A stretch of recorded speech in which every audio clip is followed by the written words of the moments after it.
بسم اللہ الرحمن الرحیم۔ السلام علیکم۔ حضرت صابر پاک ایک بہت جلال کی طبیعت رکھنے والے بزرگ تھے۔ حضرت علاء الدین علی احمد صابر کلیری 11 ربیع الاول 592 ہجری کو افغانستان کے شہر ہرات میں پیدا ہوئے۔ آپ کے والد کا نام عبداللہ تھا، جو بڑے متقی، صاحب دل اور بافیض بزرگ تھے۔ آپ کی والدہ ماجدہ بی بی ہاجرہ حضرت بابا فرید الدین مسعود گنج شکر کی سگی بہن تھیں۔ آپ کے والد کے انتقال کے بعد آپ کی والدہ آپ کو لے کر ہرات سے اجودھن یعنی پاک پتن میں بابا فرید الدین مسعود گنج شکر کی خدمت میں حاضر ہوئیں اور حضرت علاء الدین علی احمد صابر کلیری کو بابا فرید کے سپرد کرتے ہوئے فرمایا، اب اس بچے کی پرورش و تربیت آپ کریں۔ حضرت بابا فرید الدین گنج شکر نے بچے کی صورت دیکھتے ہی فرمایا، یہ بچہ بڑا ہو کر اولیاء وقت میں سے ہوگا اور ایک دنیا میں اس سے فیض یاب ہوگی۔ بابا فرید نے خود آپ کو تعلیم دینا شروع کی۔ آپ کی ذہانت کا کمال تھا کہ آپ نے 3 سال کے اندر ہی تمام علوم ظاہری حاصل کر لیے۔ 3 برس کے بعد آپ کی والدہ بھائی سے یہ کہہ کر ہرات کہ اب بھانجے کو علوم باطنہ میں بھی کامل کر دیجیے اور کوئی تکلیف نہ دیجیے گا۔ حضرت بابا فرید الدین مسعود گنج شکر کو بہن سے بہت پیار اور محبت تھا۔ حضرت بابا فرید نے بہن کے سامنے ہی بھانجے کو مرید کر کے تقسیم لنگر کا کام حضرت علاء الدین علی احمد صابر کلیری کے سپرد کر دیا۔ حضرت علاء الدین علی احمد صابر رحمۃ اللہ علیہ کی عمر گو کہ کم تھی، مگر پھر بھی آپ نے یہ اہم کام نہایت خوش اسلوبی کے ساتھ انجام دیا۔ ایک عرصے کے بعد جب آپ کی والدہ ماجدہ نے واپس آ کر آپ کو دیکھا تو آنکھوں سے آنسو نکل پڑے۔ آپ سوکھ کر کانٹا ہو گئے تھے۔ بھائی سے جا کر شکوہ کیا تو حضرت بابا فرید الدین گنج شکر نے فرمایا کہ تم خود گواہ ہو کہ تمہارے سامنے میں نے تقسیم لنگر کی خدمت اس کے سپرد کی تھی۔ حضرت علاء الدین علی احمد صابر کلیری سے پوچھا گیا تو آپ نے جواب دیا، آپ نے تقسیم لنگر ہی کا حکم دیا تھا، یہ کب فرمایا تھا کہ اس میں سے کھا بھی لینا؟ یہ جواب سن کر ماموں پر وجد کی کیفیت طاری ہوئی اور آپ نے شفقت سے فرمایا، علاء الدین صابر است اور اسی وقت سینے سے لگا کر خدا جانے کیا کیا عطا فرما دیا۔ اس کے علاوہ بھی آپ کے مجاہدے اور کرامتیں اس درجہ شدید صبر آزما تھیں کہ انہیں سن کر حیرت ہوتی ہے۔ کثرت مجاہدہ اور فاقوں سے آپ کی طبیعت میں بہت ہی قہر و جلال پیدا کر دیا تھا۔ ایک دن حضرت علاء الدین علی احمد صابر کلیری کی والدہ نے حضرت بابا فرید الدین مسعود گنج شکر کو آپ کی بیٹی سے علاء الدین صابر کلیری کی شادی کی بات کی تو بابا فرید نے فرمایا کہ علاء الدین کلیری کو شادی اور بیوی کا ہوش نہیں ہے، لیکن بہن نہیں مانی اور بھائی سے رشتے پر اصرار کرتی رہی۔ آخر بابا فرید نے بہن کے جذبات کا احترام کرتے ہوئے اپنی بیٹی خدیجہ بیگم کے ساتھ حضرت علاء الدین علی احمد صابر کلیری کا نکاح پڑھا دیا۔ آپ نے دلہن کو اپنے حجرہ میں دیکھا تو دریافت کیا، تم کون ہو؟ خدیجہ بیگم نے جواب دیا، آپ کی بیوی ہوں۔ آپ نے فرمایا، جب ہم خدا کے سپرد ہو چکے تو پھر ہمیں غیر کی کیا ضرورت رہی؟ اور جب آپ نے نظر ڈالی تو دلہن کے جسم میں آگ لگ گئی۔ صبح کو ماں آئی تو بہو کو راکھ دیکھ کر غصے میں کہا، میں تمہارے ماموں کو کیا جواب دوں گی؟ انہیں بھی فوراً بخار آ گیا اور کچھ روز بعد وصال فرما گئیں۔ ان کے بعد آپ جو حجرے میں داخل ہوئے تو پورے 9 سال اندر ہی رہے اور باہر نہ نکلے، نہ کچھ کھایا پیا۔ 9ویں برس کے بعد حضرت بابا فرید الدین گنج شکر جب حضرت مخدوم کے حجرے میں صبح کے وقت گئے تو دیکھا کہ آپ استغراق کے عالم میں بے حس و حرکت بیٹھے ہیں۔ آپ کے مکان میں 7 مرتبہ لا الہ بلند آواز سے کہا تو ہوش میں آ گئے اور مرشد کو سامنے دیکھ کر قدم چومے اور آداب بجا لائے۔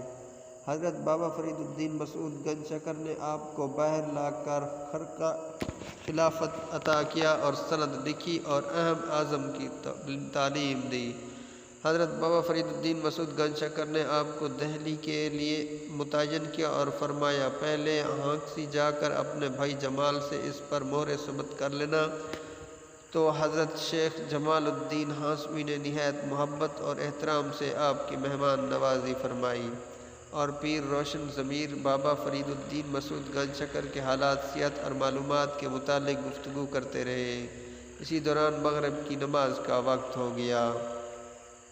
نماز سے فارغ ہونے کے بعد حضرت مخدوم صابر کلیری نے دہلی کے خلافت کے لیے حضرت بابا فرید الدین گنج شکر کی سند خلافت حضرت جمال الدین ہاشمی کو پیش کی اور فرمایا کہ آپ اس پر مہر ثبت کر دیجئے۔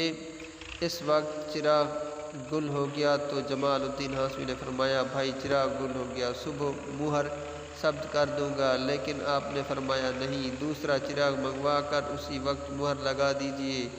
جمال الدین ہاشمی نے دوسرا چراغ منگوایا، ابھی آپ مہر لگوانا ہی چاہتے تھے کہ دوسرا چراغ بھی گل ہو گیا، اب آپ صبح مہر لگوا لینا۔ اسی وقت حضرت علاء الدین صابر کلیری نے اپنی انگلی پر دم کیا تو انگلی روشن ہو گئی۔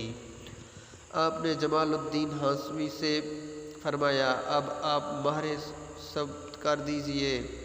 حضرت جمال الدین ہاشمی نے یہ رنگ دیکھا تو حضرت علاء الدین صابر کلیری کی سند چاک کر دی اور تمہارے دم مارنے کی تاب دہلی میں کہاں، تم تو ایک دم مارتے ہی دہلی کو جلا کر خاک کر دو گے۔ جواباً حضرت مخدوم علاء الدین صابر کلیری نے حالات جلال میں فرمایا، آپ نے میری سند خلافت چاک کی ہے، میں نے آپ کا سلسلہ چاک کر دیا ہے، اور اجودھن جا کر حضرت بابا فرید الدین مسعود گنج شکر کو ساری تفصیل گوش گزار کی۔ حضرت بابا فرید علاء الدین گنج شکر رحمۃ اللہ علیہ نے دوسری سند لکھ کر فرمایا، میں کلیر شریف کا علاقہ تمہارے سپرد کرتا ہوں، وہاں تکبر و غرور اور گمراہی کا ایک طوفان عظیم برپا ہے، وہاں پہنچ کر خلق خدا کو ہدایت کرو اور اسلام کو تقویت پہنچاؤ۔ کلیر اس عہد میں عظیم الشان بارونق شہر تھا، امیر کلیر نے آپ کو شاہ ولایت تسلیم کر لیا، مگر قاضی شہر نے ورغلایا کہ یہ جادوگر ہے۔ آپ رحمۃ اللہ علیہ نے سن کر فرمایا، اس طرح آج رسول اللہ صلی اللہ علیہ وآلہ وسلم کی سنت اس فقیر عاصی کے حق میں تازہ ہوئی ہے، یہ فرما کر وہاں سے واپس چلے آئے۔ آپ نے حضرت بابا فرید الدین گنج شکر کو خط ارسال کیا، یہاں تو میں اطمینان قلب نماز اول کے ثواب سے بھی محروم ہو گیا ہوں۔ حضرت بابا فرید الدین نے نماز کی تلقین فرمائی، لیکن علماء و امراء کے غرور و تکبر کا وہی حال رہا۔ آپ نے مرشد حق کو خط بھیجا، حضرت بابا فرید نے آپ کہا کہ کلیر شہر کلیر تمہاری بکری ہے، تمہیں اختیار ہے، خواہ اس کا دودھ پیو، اس کا گوشت کھاؤ۔ یہ جواب پا کر آپ جمعہ کے روز جامع مسجد میں گئے، امراء شہر نے آپ کو مسجد سے نکال دیا۔ آپ نے غضبناک ہو کر فرمایا، ظالمو، تم اللہ کے گھر میں بھی امتیازات پیدا کرتے ہو اور یہاں بھی بندہ بن کر نہیں آتے ہو، لیکن کسی نے پرواہ نہیں کی۔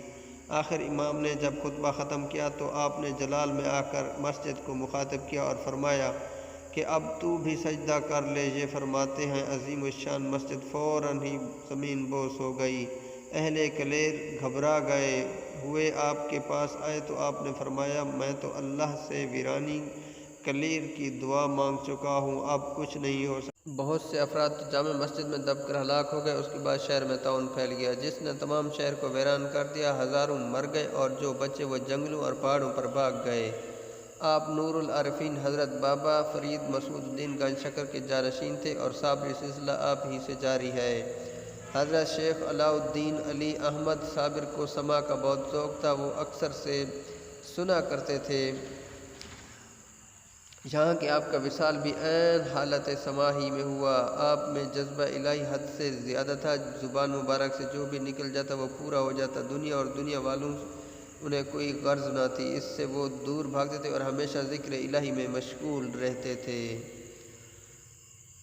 ایک مرتبہ حضرت شیخ نظام الدین اولیاء کے مریدوں میں سے ایک مرید حضرت علاء الدین علی احمد صابر کلیری کی خدمت میں حاضر ہوا اور بولا کہ آپ نے جس شیخ شمس الدین ترک پانی پتی کے علاوہ کسی کو اپنا مرید اور خلیفہ نہیں بنایا، اور میرے پیر و مرشد حضرت شیخ نظام الدین اولیاء نے آسمان پر ستاروں کی تعداد سے بھی زیادہ اپنے مرید بنائے ہیں۔ آپ نے جواب دیا، یہ میرا شمس ہی کافی ہے اور اللہ کے فضل سے سارے ستاروں پر غالب ہے۔ وہ شخص خاموش رہا اور دہلی آ کر اس نے حضرت شیخ المشائخ سے یہ واقعہ بیان کیا۔ حضرت شیخ المشائخ نے فرمایا کہ تم نے حضرت کو کیوں رنجیدہ کیا؟ آئندہ ایسی حرکت نہیں ہونی چاہیے۔ بے شک انہوں نے جو کہا فرمایا صحیح ہے، وہ مقرب بارگاہ ربانی ہے۔ حضرت علاء الدین علی احمد صابر کلیری 13 ربیع الاول 665 ہجری کو عین حالت سما اور وجد میں اس دار فانی سے رخصت ہو گئے۔ آپ کی آخری قیام گاہ کلیری شریف میں ہے۔ آپ کا مزار اقدس آپ کی جلالت کی وجہ سے تقریباً 200 سال سے زیادہ عرصہ تک زائرین کی نگاہوں سے تذکرۃ الجلیل میں ہے کہ جو کوئی بھی آپ کے مزار کی طرف جاتا اس کو بجلی جلا دیتی یا کوئی سانپ کاٹ لیتا۔ اس لیے آپ کے مزار اقدس کی جائے وقوع سے دور دور تک آبادی قائم نہ ہو سکی۔ حضرت شیخ عبدالقدوس گنگوہی ایک دن حسب معمول اپنے دادا مرشد حضرت شیخ عبدالحق کے مزار پر جھاڑو دینے میں مشغول تھے کہ آواز آئی کہ ہمارے مزار پر بھی جھاڑو دے دیا کرو۔ حضرت شیخ عبدالقدوس گنگوہی یہ نہ سمجھ سکے کہ کس بزرگ کی آواز ہے، چنانچہ آپ نے مزار شریف پر بیٹھ کر مراقبہ شروع کیا تو پتہ چلا یہ آواز حضرت صابر کلیری کی ہے۔ اس واقعہ کے بعد حضرت شیخ عبدالقدوس گنگوہی اپنے مریدوں کے ہمراہ مزار اقدس پر پہنچے، وہاں قرآن خوانی و فاتحہ کروائی اور شریر کے توشم میں حضور کی روح کو ثواب پہنچا کر حاضرین میں تقسیم کیا۔ حضرت شیخ عبدالقدوس گنگوہی نے 3 روز وہاں قیام کیا اور مزار اقدس کی حد بندی کی، بانس کے ستون بنا کر لکڑیوں کی چھت سے مزار اقدس پر سایہ کیا، اور اس کے بعد حضرت علاء الدین احمد علی صابر کلیری کی جلالت آپ کی دعا سے ختم ہو گئی اور لوگ آپ کے مزار اقدس کی زیارت کے لیے آنے جانے لگے۔ حضرت علاء الدین علی احمد صابر کلیری کا سالانہ عرس مبارک بھی درینہ روایات کو دامن میں سمیٹے 13 ربیع الاول سے کلیر شریف میں شروع ہو جاتا ہے۔ محفل سماع میں قوال عرفانہ کلام پیش کرتے ہیں جس میں عقیدت مند گلہائے عقیدت پیش کر کے روحانی کیف و سرور کے ساتھ دنیا اور آخرت کی سربلندی اور سرفرازی کی دولت سے مالا مال ہو کر واپس جاتے ہیں۔ یہ اللہ کے جانصاروں کی تاریخ ہے جو انسانی نظروں سے روپوش ہونے کے باوجود صدیوں سے ہزاروں اور انجمنوں، لاکھوں مجلسوں اور کروڑوں دلوں میں آج بھی زندہ ہے۔ اتنا عرصہ گزرنے کے باوجود آپ کا مزار پاک کلیر شریف انڈیا میں عقیدت مندوں کے لیے مرجع خلاق ہے۔